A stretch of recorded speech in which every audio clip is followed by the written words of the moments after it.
हाँ तो प्यारे बच्चों, नमस्कार। स्वागत है आपके प्यारे से YouTube channel runs mathematics classes में। बाबू, इससे पहले वाले क्लास में मैंने प्रश्नावली 3.1 के सारे क्वेश्चन को देख लिया था। अगर आपने उस वीडियो को नहीं देखा है तो प्ले लिस्ट में या डिस्क्रिप्शन में उसका वीडियो का लिंक अवेलेबल है, आप जाकर वहां से देख सकते हैं।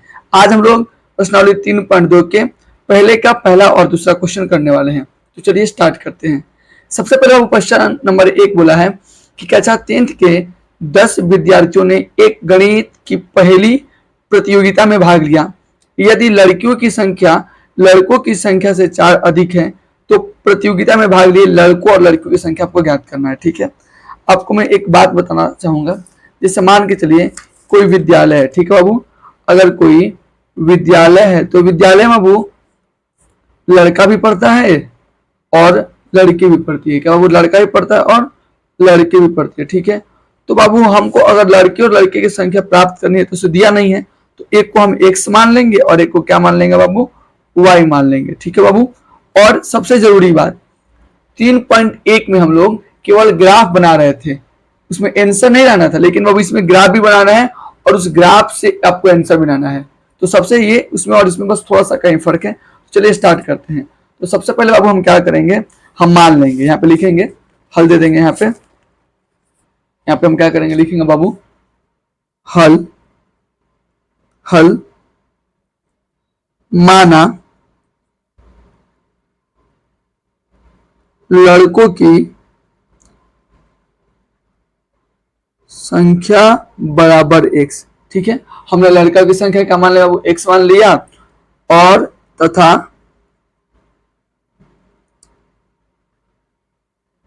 लड़कियों की संख्या बराबर y। ठीक है बाबू, हमने लड़कों की संख्या को x मान लिया और लड़कियों की संख्या को बाबू ने y मान लिया। आपको बता दें इसमें दो टर्म और कंडीशन दो दिया होता है और दो कंडीशन से हम लोग दो समीकरण तैयार करते हैं। तो वो हमारा सबसे पहला है वो क्या है, कक्षा 10th के 10 विद्यार्थियों ने गणित की पहले प्रतियोगिता भाग लिया। तो इसका मतलब जो शर्त ये है कि x बाबू आपका लड़का हो गया और y बाबू आपका लड़की हो गई और दोनों कितने थे लोग? 10 जो प्रतियोगिता में भाग लिए थे लोग। तो पहला शर्त से हमारा पहला समीकरण तैयार हो गया। ठीक है, क्योंकि बाबू वो विद्यार्थी बोला है और विद्यार्थी में लड़का लड़की दोनों आते हैं और कितना बोला है, कितने हैं? 10, यानी कि x + y बराबर 10। ये पहला इक्वेशन हो गया पहला शर्त से, शर्त नंबर पहला से। शर्त नंबर दूसरा बाबू हमारा क्या हो जाएगा? शर्त नंबर दूसरा है बाबू कि यदि लड़कियों की संख्या लड़कों की संख्या से 4 अधिक हो, मतलब जो लड़की है यानी कि जो y है वो पहले से ही लड़कों की संख्या से 4 को अधिक है, तो वो अधिक है तो हम आपको क्या बताएं, उसको बराबर करना पड़ता है। यानी बाबू जो लड़कों की संख्या है उसमें हम क्या करेंगे, 4 को जोड़ देंगे, x + 4। क्योंकि बाबू जो लड़की है वो लड़कों की संख्या से 4 अधिक है, तो ये पहले से अधिक है तो हम क्या करेंगे, इसको बराबर करने के इसको जोड़ देंगे। ठीक है, अब एक काम करते हैं बाबू, आपको इसे थोड़ा सा इसको हम शॉर्टेस्ट फॉर्म में कर देते हैं। इसको हम चाहे तो बाबू देखिए ध्यान समझिए, तो x इधर है, देखिए x इधर है, y जब इधर आएगा, y इधर आएगा तो माइनस में होगा कि नहीं? बराबर किया जाएगा तो माइनस में हो जाएगा, यानी कि x माइनस का y हो जाएगा। और ये देखिए माइनस को इधर भेज दिए, बराबर किधर तो माइनस में हो गया, और ये 4 प्लस में बराबर किधर आएगा तो माइनस में हो जाएगा, यानी कि -4। और ये बाबू हमारा हो गया इक्वेशन नंबर सेकंड। हम कुछ नहीं किए हैं, ये जो y है बराबर किधर गया तो माइनस में हो जाएगा और 4 बराबर किया तो प्लस में तो माइनस में हो जाएगा। ठीक है, अब बाबू हम क्या करेंगे, पहला समीकरण से बॉक्स तैयार कर लेंगे और दूसरे समीकरण से दूसरा बॉक्स तैयार कर लेंगे। तो यहाँ पे लिखेंगे समीकरण 1 से, समीकरण 1 से। तो बाबू हमारा समीकरण 1 कितना है, x + का y बराबर का 10, और ये रहा हमारा बॉक्स। ठीक है बाबू, तो हमने यहाँ पे बॉक्स तैयार कर लिया। बॉक्स तैयार करने के बाद से हम एक एक मान को पुट करेंगे, यहाँ पे x हो गया और यहाँ पे y हो गया। ठीक है, बताइए बाबू हम x का कौन ऐसा मान रखें जिससे हमको मान एकदम छोटा मिले। तो हम यहाँ पे लिखते हैं जब x बराबर 4, देखिए कितना छोटा मान आएगा। जब x का मान यहाँ पे 4 रखेंगे तो 4 + का y बराबर का हो जाएगा 10। तो y बराबर आपका ये बराबर के इधर प्लस में इधर -4 हो जाएगा, यानी कि y बराबर क्या मिलेगा, 6। यानी कि जब बाबू हमने x का मान 4 रखा है तो y का मान हमको कितना मिला है, 6 मिला। इतना बात समझ गया। पुनः लिखेंगे जब x बराबर आपका 6। देखिए जरूर नहीं कि आप केवल x का मान रखिएगा, आप y का भी मान रख सकते हैं। x का मान रखिएगा तो आपको y का मान मिलेगा, y का मान रखिएगा तो x का मान मिलेगा। x का मान 6, तो बाबू यहाँ पे क्या हो जाएगा, 6 + का y बराबर का 10, यानी कि y बराबर 10 और बराबर की तरफ प्लस इधर आएगा माइनस का 6 हो जाएगा, यानी कि y बराबर आपका 4 हो जाएगा। ठीक है, यानी जब हमने x का मान रखा है 6 तो y का मान हमको मिल गया है 4। हमने समीकरण 1 से बाबू क्या किया, अपना एक बॉक्स तैयार कर लिया। उसी तरह से हम समीकरण 2 से भी अपना बॉक्स तैयार करेंगे। आप बाबू जब भी एग्जाम में जाएगा तो ऐसे बगल में मत बनाइएगा, लाइन से बनेगा, क्योंकि अगर नीचे बनाएंगे तो आपको दिखेगा नहीं, इसलिए हम इस साइड बना रहे हैं। यहाँ पे लिखेंगे समीकरण 2 से, समीकरण 2 से। तो समीकरण हमारा 2 बाबू कितना है, समीकरण 2 है बाबू हमारा x माइनस का y इक्वल टू माइनस का 4। फिर यहाँ पे क्या करेंगे, x बॉक्स तैयार कर लेंगे। बॉक्स तैयार करने के बाद से हम एक एक मान को पुट करेंगे। ठीक है, यहाँ पर x हो गया, यहाँ पे y हो गया। अब हम काम करते हैं, x का मान बाबू यहाँ पे माइनस 4 रखते हैं। देखिए इससे क्या फायदा होगा, अगर हम x का मान माइनस का 4 रखते हैं, देखिए जब x बराबर माइनस का 4, देखिए क्या होगा, x है यहाँ पे, x है तो x बराबर माइनस का 4 हो गया, यहाँ पे माइनस का y बराबर का माइनस का 4, माइनस है तो माइनस y और यहाँ पे माइनस है तो माइनस 4, ये बराबर की माइनस में इधर आएगा, वो प्लस का 4 हो जाएगा। हो जाएगा कि नहीं हो जाएगा, क्या हो जाएगा, प्लस का 4 हो जाएगा, ध्यान समझिए। और माइनस 4 प्लस 4 क्या हो जाएगा, कट जाएगा, यानी कि माइनस का y बराबर आपका 0 हो जाएगा। और ये माइनस इधर जाएगा तो 0 में माइनस कोई फर्क पड़ेगा नहीं, यानी कि y बराबर आपका 0 मिल गया। यानी जब बाबू अपने x का मान माइनस 4 रखा तो y का मान आपको कितना मिल गया, वो 0 मिल गया। ठीक है, अब एक काम करते हैं पुनः, जब बाबू हम x बराबर काम करते हैं 0 को रखते हैं, x का मान हम जब 0 को रखेंगे, देखिए क्या मिलने वाला है, x यहाँ पर 0 हो गया ना बाबू, माइनस y बराबर का माइनस का 4, तो 0 बाबू इधर आएगा तो कोई फर्क पड़ेगा नहीं पड़ेगा, यानी कि माइनस y बराबर माइनस का 4, माइनस से माइनस कट गया, यानी कि y बराबर आपको 4 मिल गया। होपफुली आप मेरी बातों को समझ रहे होंगे। जब हमने x का मान क्या रखा है, वो 0 रखा है, तो y का मान हमको कितना मिला है बाबू, 4 मिला है। तो बाबू हमने इस तरह से अपना पहला समीकरण से एक खंडा तैयार कर लिया, दूसरे समीकरण दूसरा खंडा तैयार कर लिया। अब इसको केवल ग्राफ पे पुट कर देना है। चलिए हम आपको इसको ग्राफ पे पुट करके दिखाते हैं। देखिए सबसे पहले बाबू हम समीकरण 1 को उठाते हैं। ठीक है बाबू, ध्यान से समझिएगा। समीकरण 1 में देखिए बाबू हमारे पास क्या है, x का मान बाबू हमारे पास 4 है, तो y का मान बाबू को 6 मिला है। यानी बाबू ये रहा x का बाबू 4 और y का 6, यहाँ पे ना आएगा बाबू। देखिए ये x का बाबू कितना है, 4 है और y का 6, मतलब यहाँ पे मिलने वाला है। यहाँ पे हम एक डॉटेड पेन कर देते हैं, बहुत बढ़िया। दूसरा है बाबू x का मान बाबू 6 है, तो y का मान बाबू को 4 मिला है। यानी कि x का मान बाबू 6 है तो y का मान बाबू 4 कहाँ मिलेगा, यहाँ पर मिलने वाला है। ठीक है, और हम क्या करेंगे, इसको काट देंगे। तो देखिए तो ये ऐसे ऐसे मिला देंगे खूब बढ़िया से एकदम बराबर करके, और मिला के क्या करेंगे, इसे काट देंगे। अब चाहे तो इसका नाम भी दे सकते हैं, कोनो आपत्ति नहीं है। अब इसका नाम दे दीजिएगा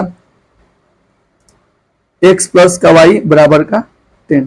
ठीक है बाबू, अब आते हैं बाबू हम दूसरा वाले समीकरण से। देखिए दूसरा वाला इक्वेशन कितना है, माइनस का जब बाबू 4 है तो आपको 0 मिला है। ठीक है, देखिए यहाँ पे ये 0 होता है और माइनस का 4 आपको, माइनस का 4 बाबू कहाँ मिलेगा, x में, तो देखिए x का होता है, यानी कि ये रहा।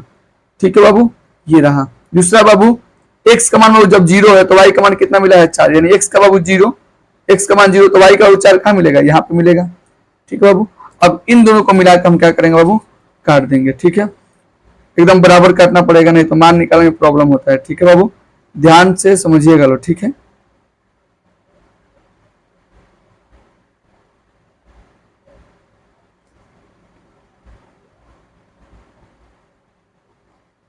बहुत ग्राफ में प्रॉब्लम है। ठीक है, अब देखिए इस प्रकार से हमने क्या किया, इसको भी मिला दिया। ठीक है, तो बाबू ग्राफ हमारा यहाँ पे कट रहा है, ध्यान समझिएगा। और बाबू जहां पे ग्राफ करता है वहीं पे हमारा आंसर आता है। बाबू ये कौन सा ग्राफ है, x माइनस का y इक्वल टू माइनस का 4 का ग्राफ है। और वो देखिए जो यहाँ पे कट रहा है, देखिए तो ये 3 पे जाके मिल रहा है और यहाँ पे 7, यानी बाबू x का ये बाबू 3,7 पे मिल रहा है। तो जो पहला मान होता है वो x का होता है और जो दूसरा मान होता है वो y का होता है, यानी कि 3 इसका है और 7 y का है। यानी बाबू इसलिए x बराबर कितना हो गया, 3 और y बराबर 7। तो बाबू अपने लड़कों का x माना था, तो यहाँ पे लिख देंगे, इसलिए लड़कों की संख्या बराबर 3 और लड़कियों की संख्या बराबर 7, और ये हमारा आंसर हो जाएगा। होपफुली आपको ये बात समझ में आया होगा। चलिए हम दूसरे क्वेश्चन को बनाते हैं। बाबू जो हमारा दूसरा क्वेश्चन बोल रहा है कि 5 पेंसिल तथा 7 कलमों का मूल्य बाबू 50 रुपया है। जबकि 7 पेंसिल तथा 5 कलमों का मूल्य 46 रुपया है, तो एक पेंसिल का मूल्य और एक कलम का मूल्य ज्ञात करना होगा।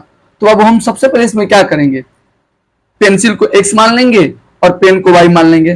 देखिए, क्योंकि हम इसलिए मानेंगे ताकि हमको x और y का जो मान मिलेगा उसके हिसाब से हम पेन और पेंसिल का मान सुनिश्चित कर देंगे। तो यहाँ पे लिखेंगे माना माना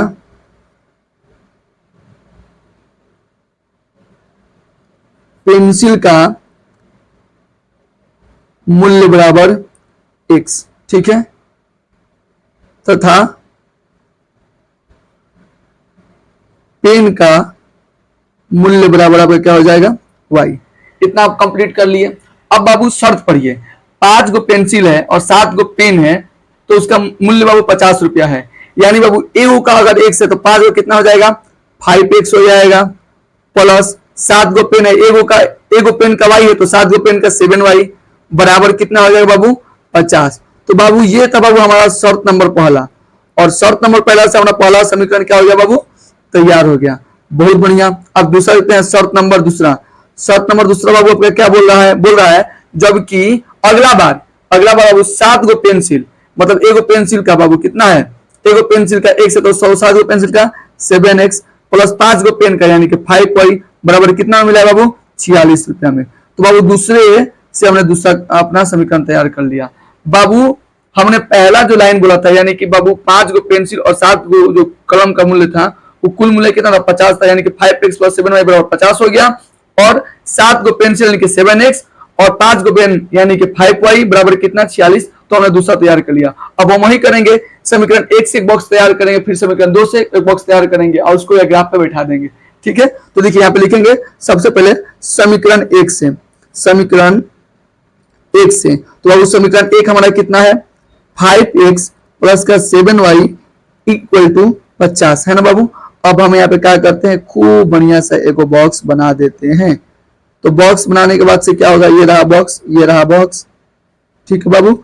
कोई भी डाउट हो तो कमेंट कर सकते हैं। तो चलिए अब हम क्या करेंगे, एक एक करके मान को पुट करेंगे। सबसे पहले देखिए हम इसमें एक मान रखते हैं, जब x बराबर 10, आपको ऐसा मान रखना है कि बट्टा में नहीं आए और ज्यादा मान बड़ा नहीं आए, नहीं तो आपको ग्राफ में बैठाने में दिक्कत होगा, ठीक है। आप अपने हिसाब से भी मान को भर सकते हैं, जो नहीं कि हम जो रखेंगे वहीं आप रखिएगा। तो अब हम x का मान अब 10 रखते हैं, ठीक है। जब x का मान 10 रखें तो यहाँ पे ध्यान समझिएगा वो क्या होगा 5 है और x के जगह पे क्या हो जाएगा 10 हो जाएगा, प्लस का 7y बराबर का 50। ध्यान से समझिएगा, 5 50 हो जाएगा, प्लस का 7y बराबर का 50। यहाँ पे 7y तो 7y बराबर 50 है, तो 50 ये बराबर किधर प्लस में था, इधर आके माइनस में हो गया है, ठीक है बाबू। प्लस वाला माइनस वाला क्या हो गया 0, यानी कि 7y बराबर 0, y बराबर, और ये गुणा में बराबर किधर आएगा तो भाग में जाएगा 0/7। तो किसी भी संख्या को अगर 0 से भाग देते हैं तो वो क्या मिलता है 0 मिलता है, यानी कि y बराबर हमको क्या मिल गया 0। यानी कि जब हमने x का मान रखा है 10 तो y का मान हमको क्या मिल गया है बाबू 0 मिल गया है। बात समझ में आ गया होगा। चलिए अब एक काम करते हैं, फिर एक और मान रखते हैं, लिखेंगे यहाँ पे, ठीक है। पुनः जब x का मान क्या रखे बाबू, एक काम करते हैं हम 3 रखते हैं। जब x बराबर 3, चलिए 3 को रखते हैं, देखिए क्या होगा बाबू 5 गुणे 3 प्लस का 7y इक्वल टू 50। आपको ये सोचना है कि हम जो भी मान रखे गुणा करके करके बट्टा में मान नहीं आना चाहिए और हमको सिंपलेस्ट फॉर्म में प्राप्त होना चाहिए, ठीक है। यहाँ पे देखिए 5 3 15 हो जाएगा बाबू, 15 प्लस के 7y इक्वल टू 50। यहाँ पे देखिए 7y बराबर के 15 हो जाएगा और 50 है यहाँ पे ना 50 हो जाएगा, और ये बराबर किधर प्लस में जाएगा बाबू माइनस का 15 हो जाएगा, ठीक है। तो 7y बराबर कितना हो जाएगा बताइए, तो ध्यान से 35 हो जाएगा, ठीक है 35 हो जाएगा, है ना बाबू। y बराबर 35 बट्टा का 7, 7 5 35, यानी कि y बराबर आपको क्या मिल गया 5 मिल गया। यानी जब बाबू आपने x का मान क्या रखा था बाबू, आपने x का मान रखा है 3, तो y का मान कितना मिला है बाबू आपको, y का मान मिल गया है 5, ठीक है। तो बाबू ये तो था समीकरण 1 से। अब उसी तरह समीकरण 2 से बनाएंगे। आप बाबू जब भी एग्जाम बनेगा तो हम लाइन से ऐसे बनेगा, बगल मत बनेगा, मेरे पास जगह की किल्लत है इसलिए हम बगल में बना रहे हैं, ठीक है, ताकि आपको दिखता रहे, ठीक है। यहाँ फिर लिखेंगे बाबू समीकरण 2 से, समीकरण 2 से। तो बाबू हमारा समीकरण 2 क्या है बाबू, समीकरण 2 हमारा है बाबू 7x प्लस का 5y बराबर का 46। फिर यहाँ पे क्या करेंगे, खूब बढ़िया से बॉक्स तैयार कर लेंगे। इस एक ही काम को बार बार रिपीट करना है, ज्यादा परेशान नहीं होना है, ठीक है। एक्स हो गया, यहाँ पे वाई हो गया। अब हम कौन सा मान रखे ताकि हमको सिंपलेस्ट फॉर्म में प्राप्त हो, तो काम करते हैं बाबू, हम इस बार एक्स का मान क्या करते हैं, 8 रखते हैं। एक बार आपको बात बता दे बाबू, पहला इक्वेशन में आप एक्स का मान जो रखिएगा, उसी इक्वेशन में आप एक्स का मान दोबारा मान के चलो हम इसमें एक्स एक बार 0 रख दिए, तो फिर इसी इक्वेशन में हम एक्स का मान दोबारा 0 नहीं रख सकते हैं, वाई का 0 रख सकते हैं। तो इस इक्वेशन में बाकी इस इक्वेशन फिर से हम 0 रख सकते हैं। जो इक्वेशन एक इक्वेशन आप एक बार जिस मान को रख दिए फिर आपको दोबारा नहीं रखें, इस बात को ध्यान रखिएगा। तो हम क्या करते हैं, जब हम x का मान क्या रखें, 8 रखें, देखिए हमको क्या मिलने वाला है, 8 रखें तो देखिए यहाँ पे 8 हो जाएगा प्लस के 5y बराबर के 46 है, तो 46। अब देखिए बाबू कुछ नहीं होने वाला है, यहाँ पे 7 8 है 56 प्लस के 5y बराबर के 46, ठीक है बाबू। 5y बराबर, ध्यान से समझिएगा बाबू, 46 और ये बराबर की तरफ प्लस में जाएगा, वो माइनस का बाबू कितना हो जाएगा, 56, यानी कि 5y बराबर 6 में से 6 गया 0 और 5 में से 4 जाएगा तो 1 बचेगा, लेकिन माइनस का चिन्ह यहाँ पे उतर जाएगा, यानी कि y बराबर माइनस का 10 बटा के 5, 5 से कम 5, 5 दुना के 10, यानी कि y बराबर माइनस का 2, y बराबर माइनस का 2, यानी जब वो अपने x का मान 8 रखा है तो y के बराबर को माइनस का 2 मिला है। इतना बात आप समझ गए होंगे। अब देखिए फिर हम क्या करेंगे, एक मान को रखेंगे, ठीक है बाबू। चलिए तो हम क्या करते हैं, एक और x का मान कुछ रख देते हैं, पुनः यहाँ पे लिखेंगे जब x बराबर 3, x का मान क्या रखते हैं बाबू, हम 3 रखते हैं, ध्यान समझिएगा। तो x का मान जब 3 रखेंगे यानी कि 7 गुणे 3 प्लस के 5y बराबर के 46, बात को ध्यान समझिए, 7 तरीके 21 प्लस के 5y बराबर के 46, 5y है तो 5y 46 और बराबर किधर प्लस में इधर आएगा तो माइनस में हो जाएगा ना, तो माइनस का क्या हो जाएगा आपको 21 हो जाएगा, यानी कि 5y बराबर, अब देखिए तो बाबू यहाँ पे ध्यान समझिए, 6 में से जब 1 जाएगा तो कितना बचेगा, अब बताइए तो बाबू, 6 में से 1 जाएगा तो बचेगा 5 और 4 में से जब 2 जाएगा तो बचेगा 2, ठीक है बाबू, काम खत्म। यानी कि y बराबर आपको बचेगा 25 और बट्टा का 5 और आंसर क्या आएगा 50 25, यानी कि y बराबर क्या मिलेगा बाबू 5। यानी जब आपने x का मान रखा है 3 तो y का मान आपको कितना मिल गया है बाबू 5। अब हमारा काम 70% कंप्लीट, इसको केवल ग्राफ पे पुट कर देना है, तो चलिए ग्राफ पे पुट करते हैं। तो चलो बाबू हम क्या करते हैं, एक एक करके इसको ग्राफ पे निरूपण कर देते हैं। बाबू x का मान मिला है बाबू हमको 10, तो y का मान कितना है 0, यानी कि बाबू x का 10 का है बाबू हमारा इस वाले पॉइंट पे यहाँ पे है, ठीक है बाबू, ये हमारा 10 है, यानी कि हम इसको लिख सकते हैं 10,0, ठीक है बाबू, आप यहाँ अंतिम स्टेज में देख सकते हैं, ठीक है। चलिए पुनः जब x का मान 3 है तो y का मान बाबू कितना है 5, यानी x का 3 तो y का 5 यहाँ पे मिलेगा, ठीक है बाबू। अब एक काम करेंगे, हम इसको ऐसे मिला देंगे, ठीक है बाबू, चलिए मिला ही देते हैं।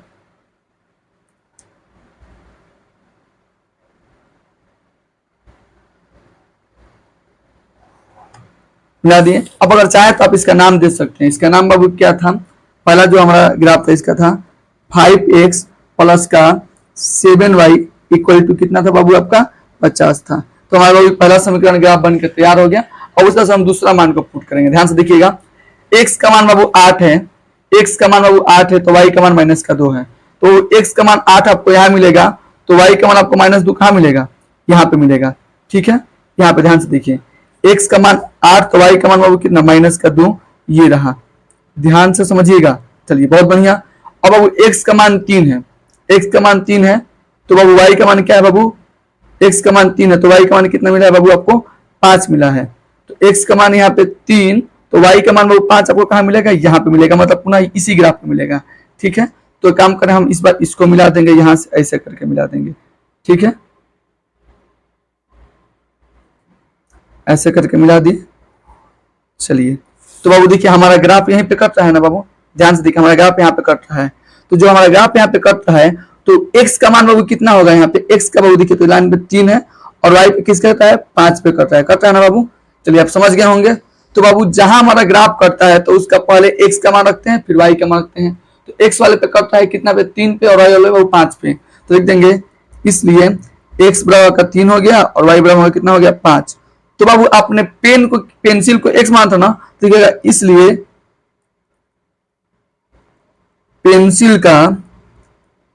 पेंसिल का मूल्य बराबर आपका कितना हो जाएगा बताइए तो बाबू 3 तथा पेन का मूल्य बराबर 5 और यही बाबू हमारा आंसर हो जाएगा। ठीक है बाबू, आज का क्लास इतना ही, मिलते हैं अगले क्लास में। अगर कोई भी आपको डाउट होता है तो जरूर कमेंट करिएगा, अपने दोस्तों के पास शेयर करिए। तब तक के लिए जय हिंद।